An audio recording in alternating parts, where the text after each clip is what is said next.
Danke bafethu, angazi ukuthi niyayikhumbula imoment George Maluleke makasayina ne-Sundowns pre-contract. Kaizer Chiefs beyigijimisa iligi kakhulu lapha ihleli number 1 and uGeorge Maluleke was one of the most important players ku-Kaizer Chiefs. Bakadlala ku-midfield eswini, une-skill, une-flair, ibhola lakhe kumnandi umfana, besazi ukuthi uGeorge Maluleke afike i-star. And ku-Kaizer Chiefs-ke bekaya one of the most important players. Mamelodi Sundowns yamsayina ngoJanuwari.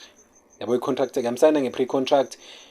I-Kaizer Chiefs mayithola ukuthi uGeorge Maluleke already usane ne-Sundowns, yaqala ukumshayisa ngani ngebench ukuthi ingamdlalisi. Guess what? Kaizer Chiefs yaluza i-momentum because i-creativity yayo eswini kusho ukuthi yadropa because uGeorge Maluleke wenzeni akasekho. Kaizer Chiefs management ikwatile ukuthi hayibo sikhompyutha ne-Sundowns for i-league. Wena you go and sign behind our backs. Uyosayina ne-team eyi-rival yethu.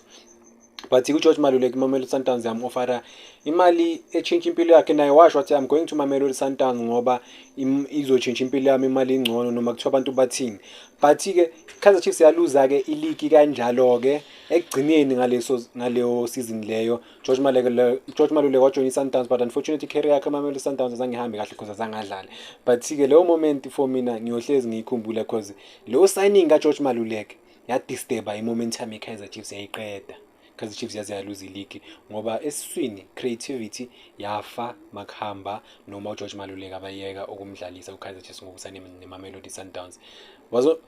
It is one of the most important moments kuKaizer Chiefs history because babezihambela kahle kuthwili bazoyithatha, but Mamelodi Sundowns mayisana uGeorge Maluleke emva kwabo yababulala. Hayi.